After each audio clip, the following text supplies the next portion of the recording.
Hey, what's up, YouTubers? It's me again, Brian, aka Gamer55551, and I am back with a video game review. And for this one, we're going to be taking a look at Valkyrie or Valkyria, if I say it right or not, Chronicles 4 for the Nintendo Switch, also available on the PS4, Xbox One, and PC and Steam. But for this review, we're going to be taking a look at the Switch version. Plus, I'm going to give you my thoughts on the original Valkyrie Chronicles that was recently released on the Nintendo eShop though. And if you're interested in gameplay footage, both Valkyrie Chronicles 4 and the original Valkyrie Chronicles on the Nintendo Switch, I'll have a link in the description of this video. Now, 10 years ago, Sega released a game that was at the time exclusive for the PlayStation 3, and it was Valkyrie Chronicles. I believe the game was developed by the same people that worked on the game Sky of Arcadia that was released on the Sega Dreamcast before making its way over to the Nintendo GameCube. Would love to see a remake of the GameCube version come to the Switch, and hopefully a sequel one day, Sega. It was an interesting game when Valkyrie Chronicles came out. The gameplay was unique, a mixture of a third-person shooter with strategy elements into it, and the world itself was very interesting. You had sort of a World War II setting in an alternate Europe called Europia, though. You had the Imperial Alliance, which is kind of like a mixture of Tsar Russia, Soviet Union, Warsaw Pact, and Nazi Germany. And you had the Atlantic Federation that was kind of like a mixture of the European Union and NATO. And you had Gallia, which is kind of a nation caught between the middle of it, where some of it where you had citizens were required to join the military in the event of war, kind of similar to the State of Israel to be exact. So it borrows certain elements with that, but it was a very fascinating game, and it's one of my few games that I rank on my list as sort of the top favorite video games of all time. I believe I rank it at number 5. From its anime art style, to its gameplay, to even its story itself was really the most fascinating thing, and it's become a personal favorite of mine, though. Over the years, the series has seen other entries, though, but series kind of hit a snag at the same time. Valkyrie Chronicles 2 was a PSP release, PlayStation Portable, though, which honestly, PSP seemed to fare better and got more support than the Vita ever did. But anyway, it was an alright game. Story was interesting and so forth, but there were certain mechanics I didn't agree with, especially the leveling up system, which I liked in the original Valkyrie Chronicles than I did in Valkyrie Chronicles 2. Valkyrie Chronicles 3 never saw the light of day outside of Japan, despite fans asking for that game to come over here to the US and all. And the only thing available is really one of those fan translated type. I think you can see some of them on YouTube. And then last year, Sega released a spin-off called Valkyria Revolution. Now, the game got scorned by everybody. Even the internet hated it, a lot of people hated it. I personally did not hate that game, though. I'll admit, though, it's not perfect. I don't think it will ever hold a candle the same way the first Valkyrie Chronicles did, but I applaud Sega for doing something unique and different with the series, trying to take a bit of more of an action focus with some strategy elements into it as well. Nevertheless, not everybody was a fan of it. I mean, like I said, I didn't hate it though, but I can understand why people did not like it. And I wouldn't mind if Valkyrie Revolution came to the Nintendo Switch if they ever do a port of it though. So to hear that they were working on Valkyrie Chronicle 4 put a smile on my face, and hearing that it was coming to the Nintendo Switch was actually very interesting, because this is the first time the Valkyrie Chronicle series has made its way over to the Nintendo Switch, minus an appearance by some of the characters of Valkyrie Chronicles 3 in the strategy RPG game crossover called Project X Zone that was released on the Nintendo 3DS. So how does this latest entry in the Valkyrie Chronicles series holds up? Is it still good? Is it still enjoyable? And to me, the answer is yes in most areas as well. So why don't we get started with our pros and cons, and we'll start off with the pros. So the first one I do want to talk about is the visuals, and the graphics are amazing though. I love the art style in the game though. I like that anime manga / watercolor style that the series is well known for, and it still holds up even on the Nintendo Switch, despite the Switch not being a strong system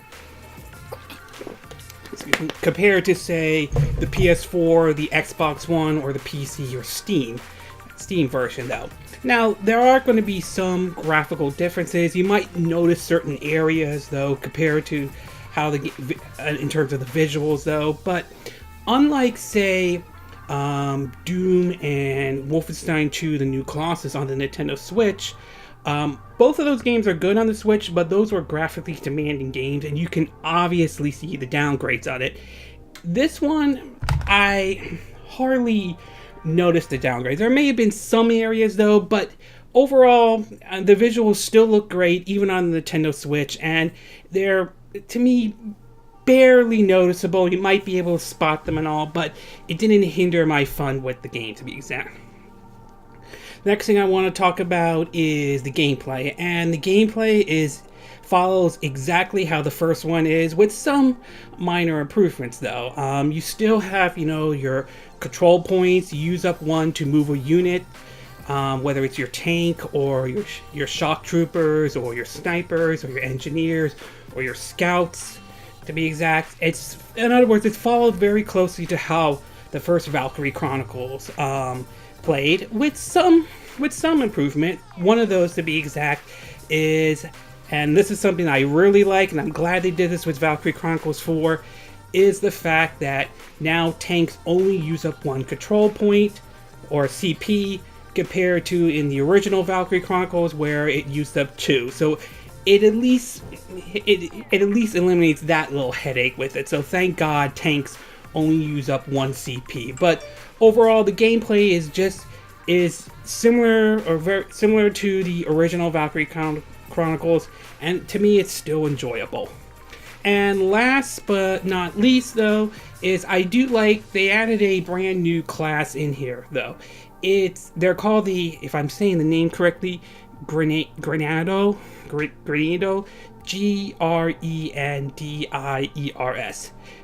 Excuse me. Basically, they're like a portable version of a mortar team. They basically move up and they fire mortar rounds, and they could take out, like, say, gunners or certain enemies, to be exact. So they're a new class along with the scouts, the shock troopers, the engineers, the lancers, and so forth. So it's nice to see this interesting new class that they added to it, and depending on where you position them, they can be very deadly. They could do damage to other units, but be warned, just like you could do damage to the enemies. The enemies can take the same tactics you pull off, and they could damage you as well. So overall, I like this new class that we have, this like portable mortar class that we have.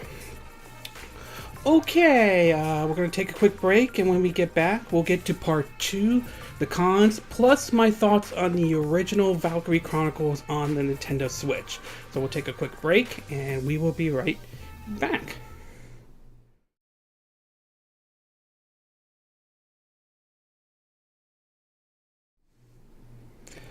Okay, and we are back with part 2 of our video review of Valkyria Chronicles 4. So now that I gave you the pros, why don't I give you the cons? So what are the things that I don't like about Valkyria Chronicles 4? Well, there are 3 that I could think of, mostly 2. The third one is going to depend on your preference and all.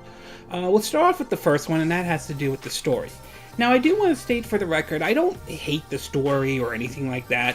The world that Valkyria Chronicles 4 is in is still interesting, it's still enjoyable, and all. So it's not a bad or awful or terrible story, though.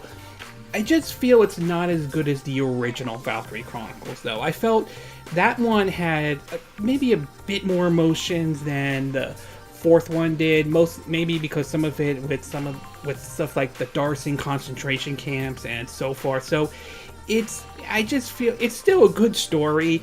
I just don't feel it's as good as the original Valkyria Chronicles.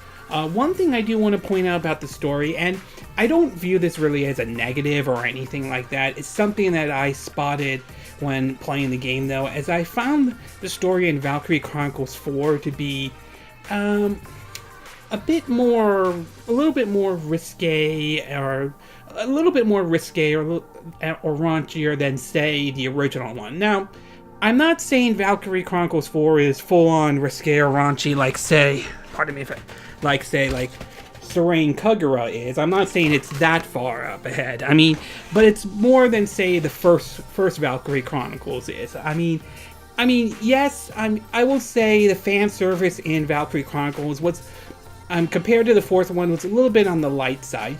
I mean, yes, you did have some fan service. Look at how Sylvia was designed. There's a scene where they're at the beach and Welkin sees Alicia in a very, well, revealing bikini, to be exact. So, yes, there were some risque and something like that, but I thought that was mild compared to, say, how Valkyria Chronicles 4 was.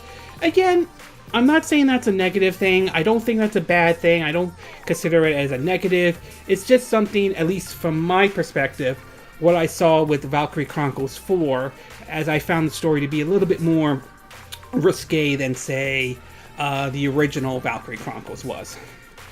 The next thing I do want to talk about is, you know, the Grenadiers, or the portable mortar class that I talked about in Valkyria Chronicles 4. Now, I mentioned how in the pros, I mentioned how I like this new class that they added into the game, and I still think that this is I still enjoy that though. I still think it's very neat that they put in a new class, this portable mortar groups where they basically fire mortar shells and all that stuff.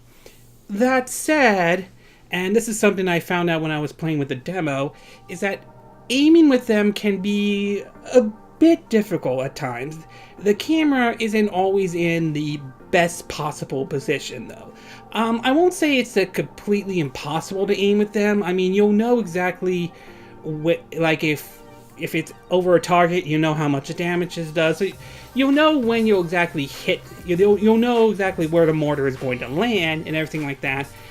But aiming can be a little bit difficult, mostly because the camera isn't always in the best position. I mean, I understand there's a limit of how far the mortars can go and so forth, that's fine, but it would have been nice to have a better camera angle than what they had. Maybe like a top-down view. That would have been a better job. That would have been a better approach than how they handled this one. So it's not impossible to aim with this grenade launcher or this mortar class, though. It's just difficult at times. And last but not least, though, I will say that the gameplay, although I enjoy the game, and I do, I will say if you didn't like the first one, if you didn't like the first Valkyria Chronicles, and this one, chances are probably won't change your opinion. The gameplay is pretty much the same than the first one is, with some minor improvements to be exact, but if you never liked the first one, you're probably not going to like this one at all. Overall, I definitely enjoyed the Valkyria Chronicles series. I definitely enjoyed Valkyria Chronicles 4. I've been a fan of the series since basically the first one 10 years ago, though. Even though the other entries didn't really hit as much as the first one, it was still a series I enjoyed, and I'm glad that they announced this fourth one as well. I'm enjoying this one as much as I am enjoying the first one as well that I liked back in the days, though. And while it may not, story-wise, may not be as strong as the first one is, it does make some improvements over the first one, especially with tanks only using one CB point to be exact. But overall, it is a fun game. I'm glad the series is continuing on. Here's to hoping it sells well enough, though, that not only do we get a Valkyria Chronicles 5, but here's to hoping that maybe, just maybe, Sega will remake maybe Valkyria Chronicles 2 and 3, and hopefully bring it over to the consoles, whether it's PS4, PC, or Steam, Xbox One, or Switch. I know those were PSP ports, but if Nintendo can remake an old Famicom game known as Fire Emblem Echoes and bring it over to the Nintendo 3DS, I can't see what's stopping Sega from remaking Valkyria Chronicles 2 and 3 and bringing them over here as well. So overall, definitely liked Valkyria Chronicles 4. I definitely enjoyed the Switch version, but whichever your main console of choice is, whether it's Xbox One, PS4, or PC or Steam, to me it's definitely a recommendation.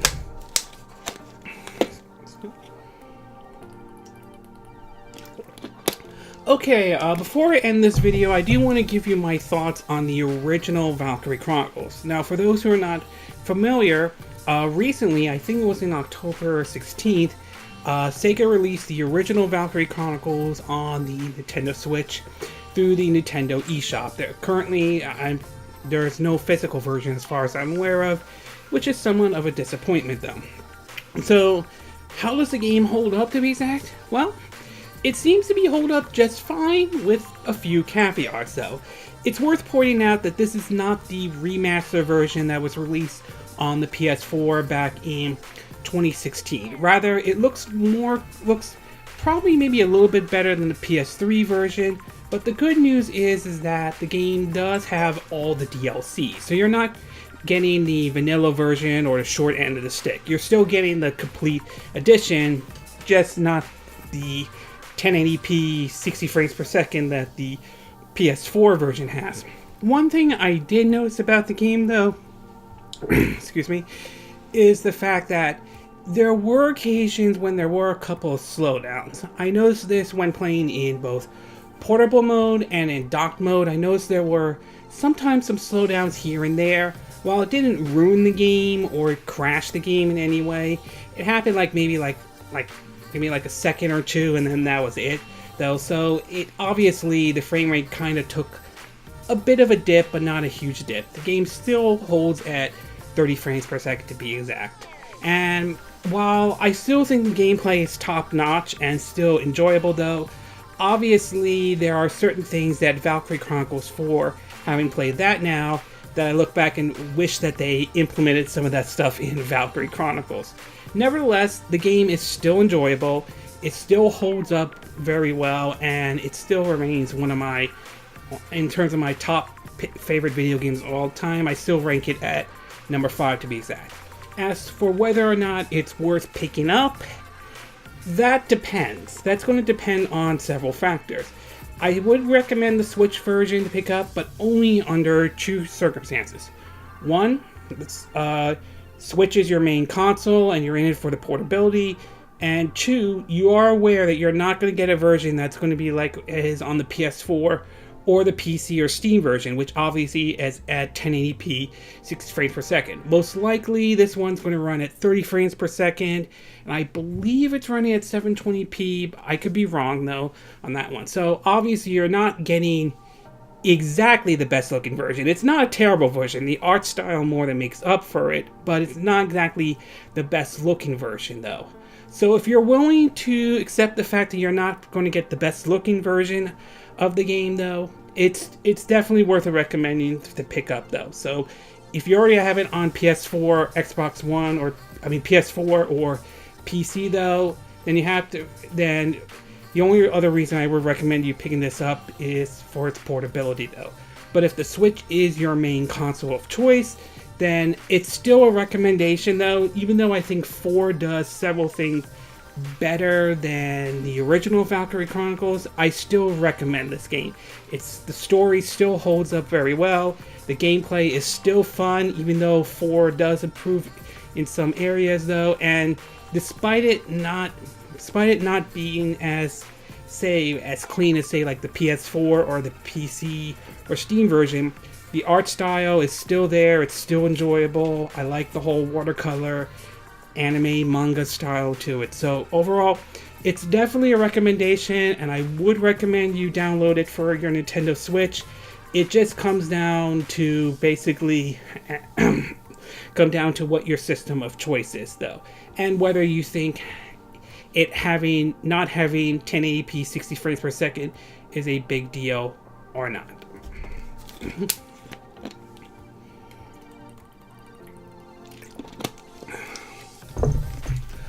Okay, this concludes this video review of Valkyria Chronicles 4 for the Nintendo Switch, and my thoughts on the original Valkyria Chronicles on the Nintendo Switch as well.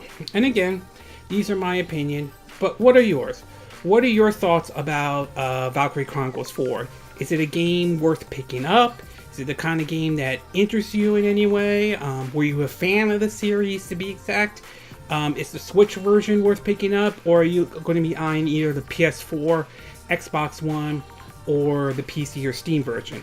And what about the fact that the original Valkyria Chronicles made its way over to the Nintendo Switch? Is it worth is it worth double dipping again, buying for the Nintendo Switch, or do you think that, you know what, you either have it on the PS4 or PC, it's not worth double dipping at all?